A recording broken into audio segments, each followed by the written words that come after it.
আপনারা জানেন যে আমার আগে বক্তব্য বলছিলেন ডিএম ঝাড়গ্রাম সাহেব কি এই জঙ্গলমহল আগের মতো নেই। এখানে এখন শান্তি বিরাজ করে, এখানে এখন আইনের শাসন বিরাজ করে এবং এখানে বিরাজ করে ডেভেলপমেন্টের একটা স্রোত, যেটা আমাদের মাননীয় মুখ্যমন্ত্রীর নির্দেশে বিভিন্ন মন্ত্রী বর্গ যারা আছেন তারা এবং আমাদের ডিএম সাহেব তারপর টিম এখানে করছেন। তার সর্বসম্মতভাবে টিমের মেম্বার হিসাবে আমরা সমস্ত জায়গাতে নজর রাখি এবং আমরা ইনশিওর করি যে কোথাও যাতে কোনোভাবেই আননেসেসারি কেউ ডিস্টার্ব না করে।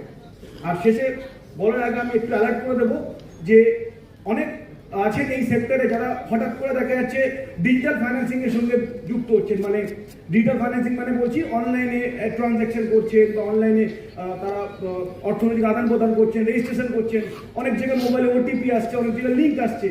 একটু সতর্ক হয়ে করবেন। আমি আশা রাখবো আপনারা যাতে ব্যাংক ফ্রডের শিকার না হন এগুলো থেকে, এবং হলেই সঙ্গে সঙ্গে জানাবেন।